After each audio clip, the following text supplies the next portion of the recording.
होता है तब बच्चा पैदा करने के लिए कोई विविधता नहीं होती।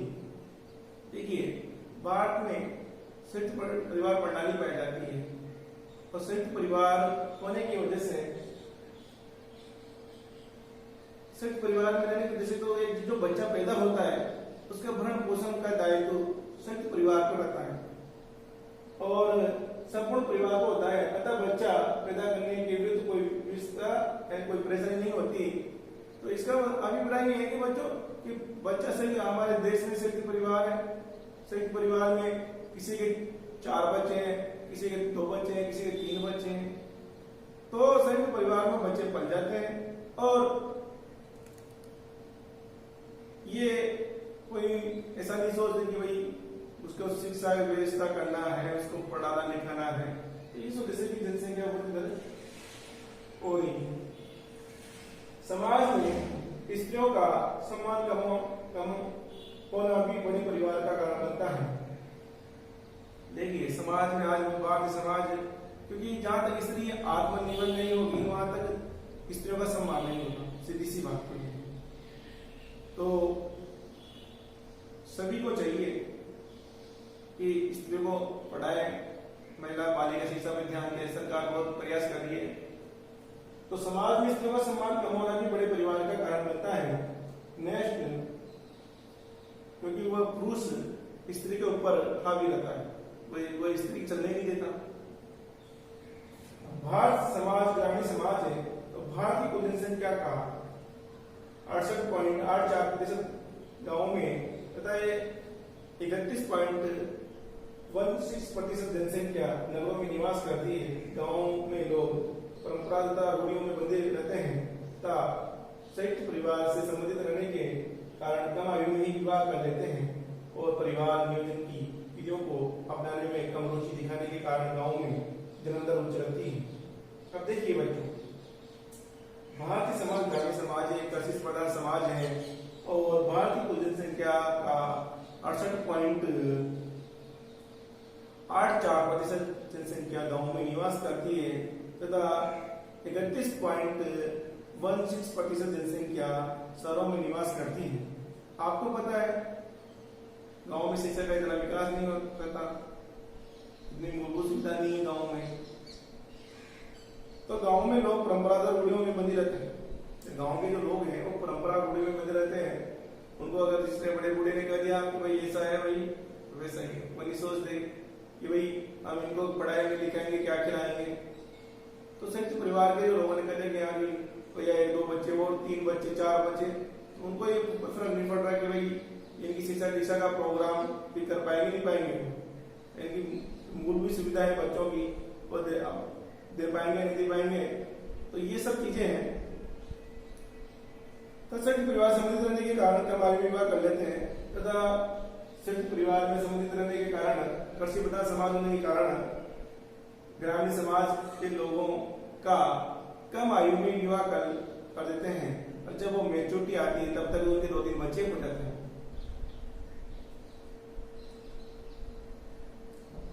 परिवार नियोजन की विधियों को अपनाने में कम रुचि दिखाने के कारण गाँव में जन्मदर उच्च रहती है तथा वह लोग उनमें शिक्षा का अभाव है से तथा परिवार नियोजन को जो सरकार के द्वारा जो कार्यक्रम चला रखे हैं, परिवार नियोजन की जो विधियां हैं उनको अपनाने में वो लोग कम रुचि दिखाते हैं। नेक्स्ट,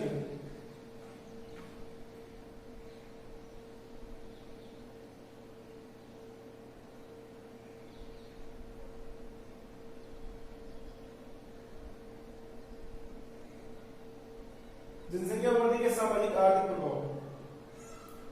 अब हमने पढ़ लिया था कि भारत में जनसंख्या वृद्धि के कारण देख लिया आपने, शिक्षा का स्तर कम होना, रूढ़िवादी समाज होना, अशिक्षित समाज होना, ग्रामीण समाज होना, संयुक्त परिवार प्रणाली पाना, ये सब चीजें, बड़े परिवार होना, ये सब चीजें कारण है। तो वेरी मोस्ट इम्पोर्टेंट भारत में जनसंख्या वृद्धि के कारण लिखिए, सविस्तार वर्णन कीजिए। तो वेरी मोस्ट था। अब देखिए जनसंख्या वृद्धि के सामाजिक आर्थिक प्रभाव। जनसंख्या वृद्धि के सामाजिक और आर्थिक प्रभाव क्या है? सामाजिक मतलब समाज पर और आर्थिक क्या आर्थिक प्रभाव पड़ रहे हैं? तो देखते हैं। देखिए, अधिक जनसंख्या वृद्धि देश के आर्थिक विकास को सीमित कर देती है। अधिक जनसंख्या वृद्धि देश के आर्थिक विकास को सीमित कर देती है। अधिक जनसंख्या के कारण उपलब्ध संसाधनों व जनसंख्या के अनुपात में असंतुलन उत्पन्न हो जाता है। परिणाम स्वरूप आर्थिक विकास की गति धीमी हो जाती है। देखिए बच्चों, अधिक जनसंख्या वाले देश के आर्थिक विकास को सीमित कर देती है। आपको पता है, अगर एक परिवार में 8 सदस्य हैं या 10 सदस्य हैं, तो हम उस परिवार का मुखिया हर 8 व्यक्तियों की जो मूलभूत सुविधा है वो उपलब्ध नहीं करा सकता, क्योंकि उसके पास क्या है, संसाधन सीमित हैं। तो वैसे ही एक देश पर निर्भर करता है कि भाई यदि देश की जनसंख्या ज्यादा है तो देश आर्थिक रूप से सक्षम नहीं हो सकता। तो अधिक जनसंख्या वाली देश के आर्थिक विकास को सीमित कर देती है। अधिक जनसंख्या के कारण उपलब्ध संसाधनों को जनसंख्या के अनुपात में असंतुलन उत्पन्न हो जाता है। अब अधिक जनसंख्या के कारण जो अपने देश के पास जो संसाधन है, किसी भी देश के पास जो संसाधन है, उनमें असंतुलन हो जाता है, क्योंकि वह हर व्यक्ति के उपभोग के लिए पर्याप्त नहीं है संसाधन, क्योंकि अधिक जनसंख्या है। परिणाम स्वरूप आर्थिक विकास की गति धीमी हो जाती है। जो आर्थिक विकास देश करना चाहता है, जो आर्थिक विकास कोई भी देश करना चाहता है, उसकी जो गति है वो धीमी हो जाती है। भारत में यही कारण है कि जनसंख्या होने की वजह से हमारा भारत इतना विकास नहीं कर पा रहा है जितना कि होना चाहिए। दूसरा है प्रभाव। सरकार के द्वारा संचालित विकास योजनाओं का लाभ सभी तक नहीं पहुंच पाता। तो सरकार के द्वारा जितनी भी योजनाएं चालू की जाती है, उनका जो लाभ है वो अधिक जनसंख्या की वजह से हर व्यक्ति के पास नहीं पहुंच पाता। नेक्स्ट है बेरोजगारी के कारण गांव से शहरों की ओर पलायन। अधिक जनसंख्या होने की वजह से सरकार हर व्यक्ति को रोजगार उपलब्ध नहीं करा सकती, इसलिए बेरोजगारी के कारण गांव से शहरों की ओर लोग पलायन कर रहे हैं रोजगार के लिए। नेक्स्ट है आवास, खाद्य और जल की आपूर्ति की समस्या। अधिक जनसंख्या होने की वजह से आवास, रहने के लिए मकान नहीं है, उनके लिए भोजन नहीं है, खाद्य नहीं है, जल की आपूर्ति की समस्या, जल को उपलब्ध नहीं करा सकते। अधिक जनसंख्या को आप मुंबई में चल जाइए, मकान, खाद्य और जल आपूर्ति की समस्या बहुत भारी, क्योंकि वहां बहुत सारी जनसंख्या, कीड़े मकोड़े की जनसंख्या।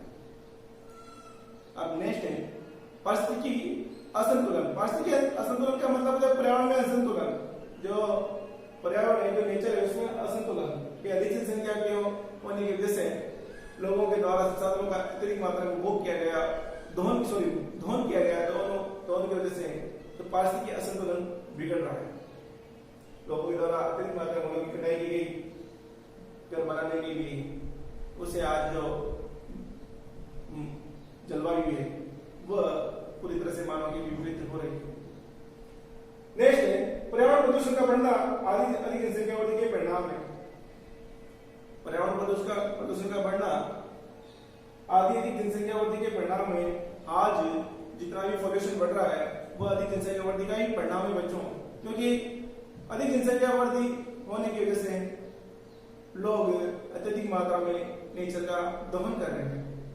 जब नेचर का दोहन होगा तो ऑटोमेटिकली आपको पता है पर्यावरण का प्रदूषण बढ़ेगा। ध्वनि प्रदूषण, जल प्रदूषण, वायु प्रदूषण, सारे जितने भी प्रदूषण है वो सारे प्रदूषण बढ़ रहे हैं।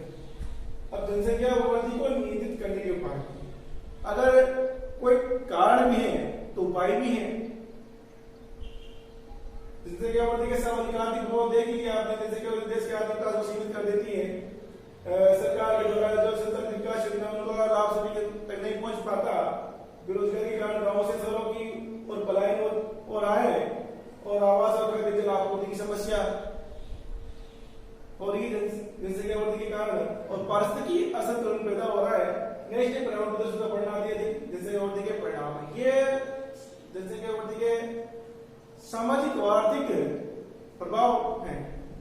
अब देखते हैं जनसंख्या वृद्धि को नियंत्रित करने के उपाय क्या क्या उपाय हैं जिससे हम जनसंख्या वृद्धि को नियंत्रित कर सकते हैं। तो बच्चों, जनसंख्या वृद्धि को नियंत्रित करने का सबसे पहला उपाय है विवाह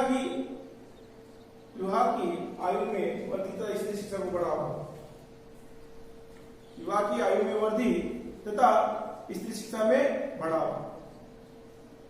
यदि विवाह की आयु में वृद्धि होगी तो उसमें बच्चे की मैच्योरिटी आ जाएगी, और मैच्योरिटी आने के बाद में, परिपक्वता आने के बाद में वो सोचेगा कि परिवार नियोजन के जो साधन है वो अपनाएं। और स्त्री शिक्षा, अगर स्त्री पढ़ी लिखी होगी तो वह स्वयं परिवार नियोजन के जो उपाय हैं उनको अपनाएंगे। तो पहला कारण है जैसे कि वृद्धि को नियंत्रित करने के उपाय है विवाह की आयु में वृद्धि तथा स्त्री शिक्षा में बढ़ावा।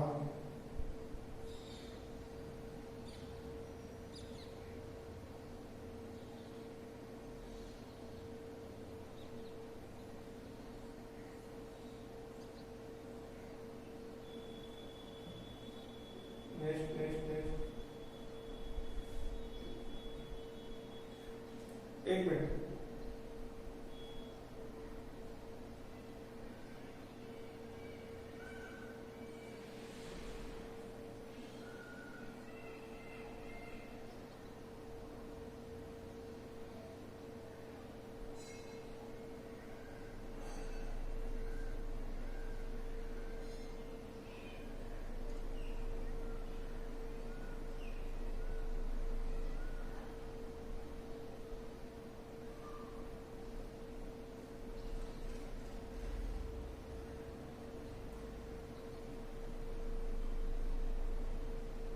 चलिए, तो जनसंख्या वृद्धि को नियंत्रित करने के उपाय हैं बच्चों। विवाह की आयु में वृद्धि तथा स्त्री शिक्षा को बढ़ावा। तो देखते हैं, तो पहला तो है कि विवाह की जो आयु है उसको बढ़ाना चाहिए। दूसरा है स्त्री शिक्षा को बढ़ावा देना, तब जाके जनसंख्या नियंत्रित हो सकती है, तब जाके हम उस लक्ष्य तक पहुंच सकते हैं जो हमारी सरकार ने निर्धारित की। अब मान लीजिएगा बचपन में शादी हो जाती है, आजकल बाल विवाह बहुत हो रहे हैं, तो जब उनमें परिपक्वता आने के से पहले ही 2-3 बच्चे तो तभी मिल जाते हैं। तो कम से कम सरकार को जो नियम बनाए हैं, 18 वर्ष की लड़की और 21 साल का जो लड़का है, वो नियमों पर कठोरता से पालन करवाना चाहिए, तब जाके जनसंख्या वृद्धि को नियंत्रित किया जा सकता है। नेक्स्ट बच्चों, उत्पादन में वृद्धि करके जिसके कारण जीवन स्तर ऊंचा होने पर भविष्य के लिए अनेक योजनाओं का निर्माण करता है, इससे भी जनसंख्या नियंत्रण को बल मिलता है। उत्पादन में वृद्धि करके यदि हमारा समाज कैसा है, समाज हमारे 68% लगभग 68% जनसंख्या गांव में निवास करती है और वो कृषि पर निर्भर है, तो उनका जीवन स्तर का जो है वो ढांचा कमजोर है। तो उत्पादन में वृद्धि करके जिसके कारण जीवन स्तर ऊंचा होने पर भविष्य के लिए अनेक योजनाओं का निर्माण करता है और इससे जनसंख्या नियंत्रण को बल मिलता है। यदि हम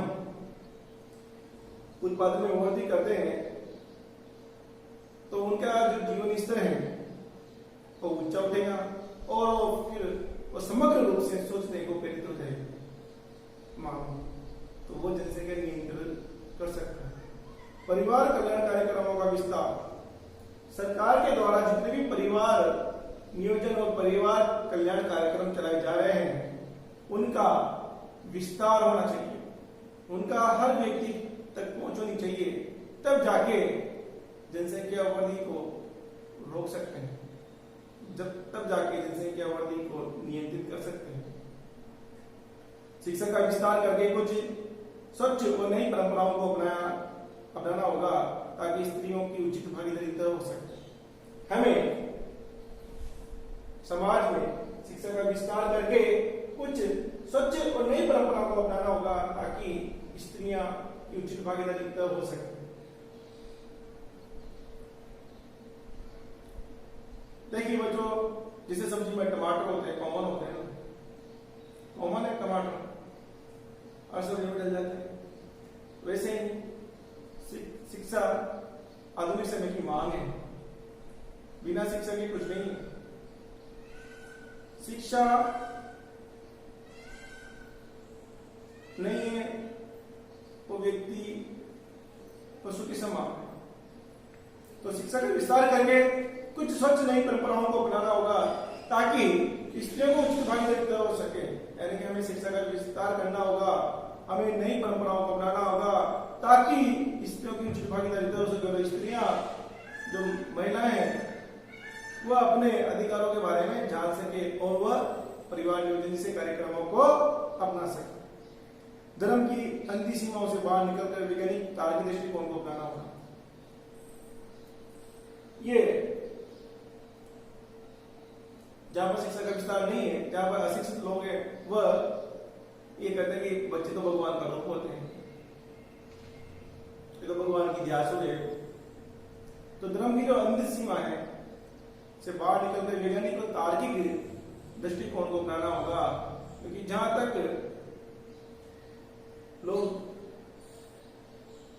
इन चीजों वैज्ञानिक दृष्टिकोण नहीं अपनाएंगे, तार्किक चिंतन नहीं करेंगे, वहां तक हम जनसंख्या नियंत्रण नहीं कर सकते, जनसंख्या को हम नियंत्रण नहीं कर सकते, इसकी बढ़ती दर को नहीं रोक सकते।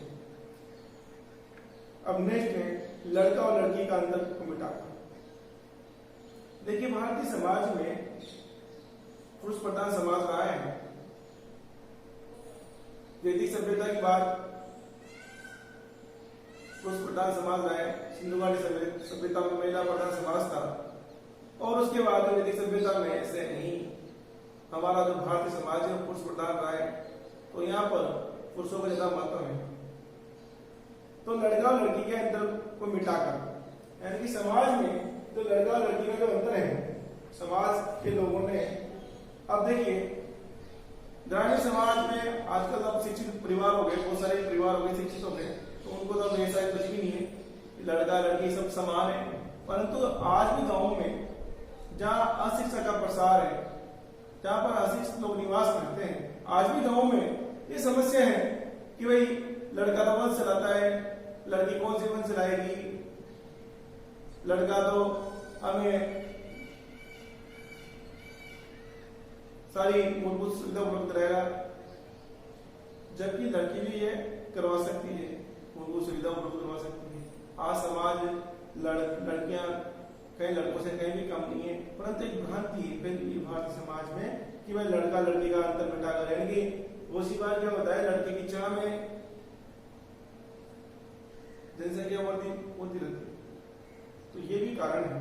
तो बच्चों लड़का लड़की का अंतर मिटाकर धर्म की अंधी सीमाओं से बाहर निकालकर वैज्ञानिक दृष्टिकोण अपनाकर और स्त्री शिक्षा का विस्तार करके स्वच्छ नई परंपराएं अपनाकर और स्त्री की उचित भागीदारी हो सके ये अपनाकर और परिवार कल्याण कार्यक्रमों को अपनाकर उत्पादन में वृद्धि करके इन सबको करके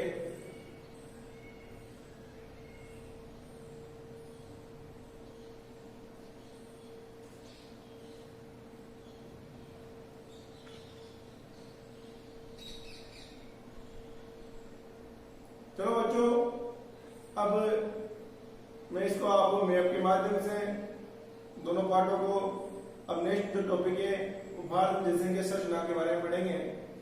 तो धन्यवाद।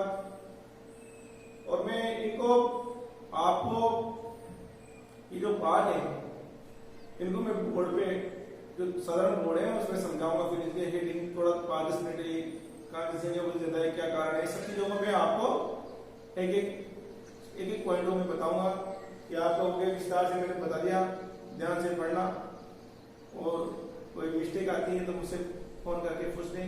धन्यवाद।